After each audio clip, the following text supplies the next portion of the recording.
साहस, जागरूकता और सही समय पर उपचार कैंसर जैसे गंभीर रोगों के साथ लड़ने के लिए बेहद ज़रूरी है। आज हेलो डॉक्टर सेगमेंट में हम इसी विषय पर बात करने वाले हैं और ये समझने वाले हैं कि कैंसर का उपचार क्या है और उससे बचाव क्या है। उसके लिए हमारे साथ आज स्टूडियो में दो खास विशेषज्ञ मौजूद हैं। आइए उनका स्वागत करते हैं। हमारे साथ हैं डॉक्टर उल्लास बत्रा। नमस्कार, आपका स्वागत है। आप हैं co-director medical oncology, Rajiv Gandhi cancer institute and research centre से। आपका बहुत बहुत स्वागत है। नमस्कार डॉक्टर साहब, गुड मॉर्निंग। साथ ही वेलकम करना चाहेंगे डॉक्टर नवनीत कौर का। नमस्कार। डायरेक्टर प्रोफेसर सर्जरी, जीटीबी अस्पताल नई दिल्ली से।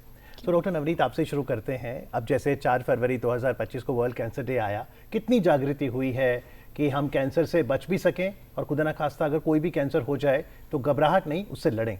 देखिए, अवेयरनेस की जर्नी अभी बहुत लंबी है, चीज़ें फ़र्क पड़ गया है और पेशेंट्स हमारे पास में पहले के मुकाबले अर्ली स्टेजेस में आ रहे हैं। जो ट्रीटमेंट्स पहले लोगों को लेने में डर लगता था, उनकी एक्सेप्टेंस ज़्यादा है। और सबसे ज़्यादा जो रिमार्केबल चेंज जो है कि लोगों का सर्वाइवल बहुत इम्प्रूव हुआ। तो एक जो पहले एक स्टिग्मा था कि कैंसर डेथ सेंटेंस है, वो लोगों को अब पता है कि लाइफ उसके बाद में भी बहुत अच्छी है और बहुत लंबी चलेगी। तो that much improvement is definitely there. पर अभी भी हमें प्रॉब्लम जो है वो स्टैटिक नहीं है, it's changing all the time. तो अभी नंबर्स बहुत बढ़ गए हैं जो पहले नहीं थे। एज का चेंज हो गया, जो बहुत एजेस हम सोचते थे कि इसमें तो कैंसर होने का कोई मतलब नहीं है, वो भी कैंसर के साथ में आ रहे हैं। तो it's a constant to and fro की कोशिश हो रही है कि चीज़ें बेहतर हों, लेकिन एट द सेम टाइम बेहतर हैं लेकिन चैलेंज भी बढ़ जाता है। क्या मैं इसमें एक बात ऐड कर सकता हूँ? आई थिंक आपने 4 फरवरी की बात में बोली, but for me every day should be a World Cancer Day, not only once a year. We need to incorporate this feeling amongst everyone कि कैंसर किसी को भी हो सकता है। Accidents don't come knocking, वो पहले बता के नहीं आते हैं, कैंसर पहले बता के नहीं आता है। तो सिर्फ एक दिन हम लोग इस को हम लोग सोचते हैं, बात करते हैं, फिर हम पूरा साल सो जाते हैं। ऐसा नहीं करना चाहिए। हमें पूरे के पूरे वर्ष में कुछ ना कुछ एक्टिविटी करनी चाहिए ताकि लोग जल्दी से जल्दी अर्ली स्टेज में आएँ, और जितनी अर्ली स्टेज में पेशेंट को हम पकड़ सकते हैं उतनी ही जल्दी अर्ली स्टेज में पेशेंट क्योर हो सकता है। बिल्कुल। कैंसर से जुड़े अगर आपके कोई सवाल हैं, आप बेझिझक हमें कॉल कर सकते हैं। हमारी फ़ोन लाइंस खुल गई हैं। हमारा नंबर आप नोट कर लीजिए 011-2309-7532। 011-2309-7532 ये नंबर है, इस पे आप फ़ोन कर सकते हैं। तो डॉक्टर साहब, because you come from an institute which also says research centre, Rajiv Gandhi cancer institute research centre, तो पहले मैं रिसर्च से शुरू करूंगा क्योंकि विश्वास बढ़ता है कि मैं बिल्कुल दुरुस्त हो जाऊंगा कैंसर के बाद जब टेक्नोलॉजी मेरी हेल्प करती है। तो क्या मुद्दे हैं कैंसर रिसर्च के इन दिनों? Sir, cancer research is the most important thing. आपको आज जो हम 1970s में दवाई दिया करते थे, आज वो दवाई नहीं देते हैं। तो लेटेस्ट जो टेक्नोलॉजी आ रही है वो रिसर्च से ही आ रही है। रिसर्च में हम 2 भागों में लोगों को डिवाइड करते हैं। एक भाग को स्टैंडर्ड मिलती है, एक भाग को एडवांस ट्रीटमेंट मिलती है। फिर हम कंपेयर करते हैं कि एडवांस ट्रीटमेंट क्या स्टैंडर्ड ट्रीटमेंट से बेटर है, एफिकेशियस है।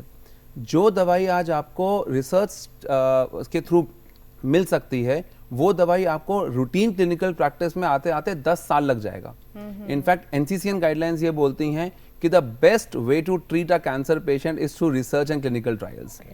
आप अगर अमेरिका में जाएं, आप यूके में जाएं, तो वहाँ पे एक्चुअली लोग आते हैं देखने के लिए कि डॉक्टर साहब हमारे पास ये क्लिनिकल ट्रायल चल रहा है, हमें प्लीज इस रिसर्च में एनरोल कीजिए। और एक मैं और बात कहना चाहता हूँ, लोग नॉर्मली बोलते हैं रिसर्च का मतलब गिनी पिग है।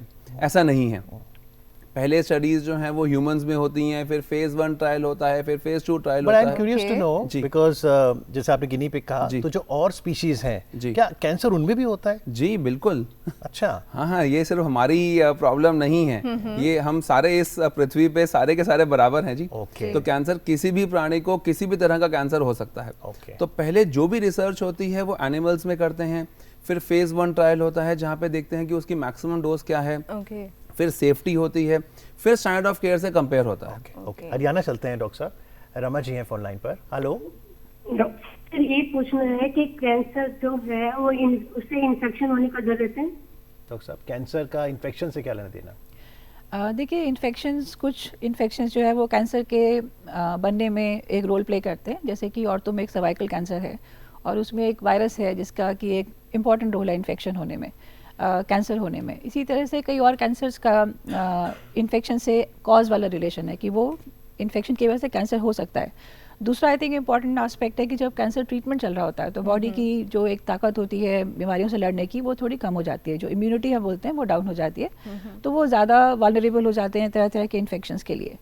तो इन्फेक्शंस और कैंसर आई थिंक उनकी एक दूसरे के साथ में। पर जैसे आपने सर्वाइकल कैंसर कहा तो फिर आपको लगता है वैक्सीन्स भी हेल्प करती हैं, क्योंकि जैसे HPV वैक्सीन। जी जी। सो देखिए, फॉर्चुनेटली फॉर सर्वाइकल कैंसर उसका रेट हम लोग कम कर पाए क्योंकि एक वैक्सीन का इम्पॉर्टेंट रोल डिफाइन हुआ और उसका यूज़ शुरू हुआ। तो वो एक बीमारी है कम से कम जिसमें कि एक वैक्सीनेशन से कैंसर के इंसिडेंस को या कैंसर के होने को काफ़ी। And this can be given both to boys and girls.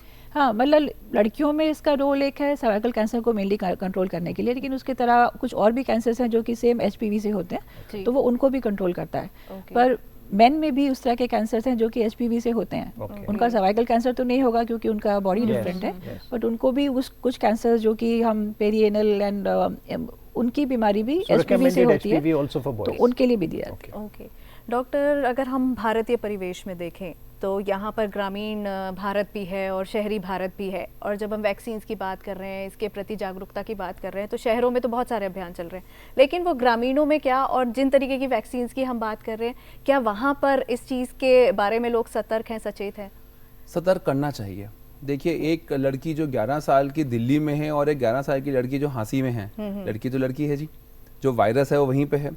तो ये जैसे मैंने आपको बोला कि every day should be a cancer day, हमें ये चीज़ें लास्ट माइल तक कनेक्टिव करनी पड़ेंगी बोलने के लिए कि हमें वैक्सीन लगानी है बच्चों को, हमें सेफ प्रैक्टिसेस जो है फॉलो करनी है, तभी इस बीमारी को हम जो है वो इरेडिकेट कर पाएंगे।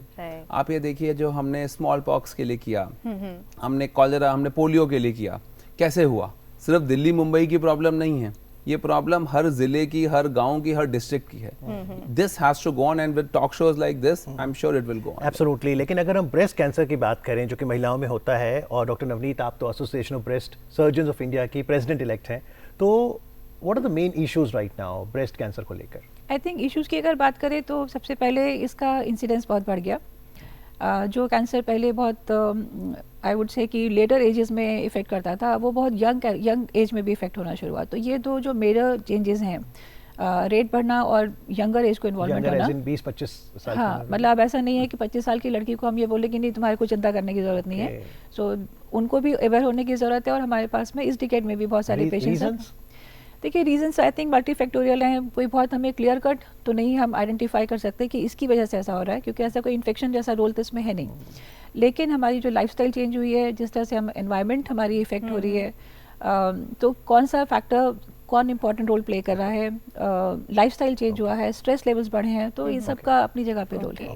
पर डॉक्टर साहब, अभी इतनी जो आई जैसे इम्यूनोथेरेपी सुनने में आती है, तो लेटेस्ट क्या है अभी कैंसर ट्रीटमेंट में? Sir, immunotherapy is fantastic. मतलब स्टेज 4 लंग कैंसर में जहाँ पे अमूमन सर्वाइवल 8 से 10 महीने हुआ करता था, आज 30% लोग जो है 5 साल के ऊपर क्योर हो जाते हैं अगर वो इम्यूनोथेरेपी लेते हैं। क्या करते हैं आप उसमें?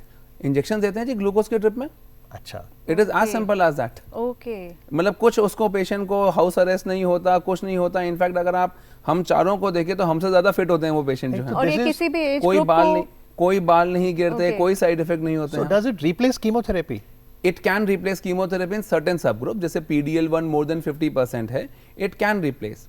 So immunotherapy, target therapy, you know, अगर मुझे मान लीजिए इस कमरे के अंदर आना है, तो chemotherapy is like a bomb, you know, you will kill the good cells and the bad cells. Okay. Target therapy is if you have a key to that. आपके पास ताले की चाबी है, बस आपको वो बंद कर देना है। एक तो हम मेमोग्राफी सुनते हैं, और अभी जैसे हम कैंसर सर्वाइवर अर्चना जी से बात कर रहे थे, उन्होंने एक FNCP टेस्ट कहा था, तो which one is preferable? दोनों ही टेस्ट की ज़रूरत होती है। मैमोग्राफी एक तरह का एक्सरे है, और FNAC जो है वो जो टिश्यू है उससे थोड़ा सा वो लेके पानी लेके, इससे वेरी फाइन नीडल बायोप्सी। तो ऐसा नहीं कि कोई उसमें कट लगता है, बहुत ही फाइन नीडल से करते हैं, बहुत ही पेनलेस प्रोसीजर है, और उससे काफ़ी हद तक डायग्नोसिस हमें डायरेक्शन मिल जाती है। तो ये CAR-T सेल थेरेपी आजकल बड़ा ये सुनने में आ रहा है, तो ये किस तरीके का ट्रीटमेंट है और कितना ये भी एक टारगेटेड थेरेपी है। और जैसे कि अभी डॉक्टर साहब ने बोला कि अब वो जो बहुत रेडिकल ट्रीटमेंट्स हैं जो कि बॉडी को एकदम से उस चीज़ को हटाने की कोशिश होती है, वो नहीं है। बहुत ही स्पेसिफिक टारगेट्स जिनको कि आइडेंटिफाई करते हैं बहुत सारी रिसर्च के जरिए, और फिर उसी को अटैक करने की कोशिश करते हैं कि केवल सिलेक्टेड सेल्स जो हैं हम उनको किल करें और बाकी बॉडी को उसका साइड इफेक्ट नहीं हो। डॉक्टर साहब, पिंक सिटी चलते हैं जयपुर। मेरा नाम प्रशांत सहाय सक्सेना है। मैं जयपुर से बोल रहा हूँ। मेरे फादर 81 इयर्स के हैं। उनको एसोफेगस में कैंसर बहुत प्राइमरी स्टेज पर डायग्नोस हुआ है, जो कि लोकलाइज्ड है। उनको वीकली केमोथेरेपी रिकमेंड की गई है। फादर थोड़ा सा इस बात को लेके साइकोलॉजिकली डिप्रेस्ड हैं कि इसके बाद उनके साइड इफेक्ट्स होंगे, हाथ पैरों में तेज दर्द और भी कई तरह के इफेक्ट्स हो सकते हैं। क्या उनका सोचना सही है? Thank you Prashant ji. Doctor साहब? सोचना सही भी है और नहीं भी है।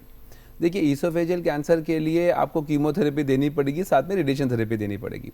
बट आप ये सोचिए कि सिर्फ 5 हफ्ते ट्रीटमेंट चलेगा और आपके आगे के 10 साल जो है बिल्कुल ठीक हो जाएंगे।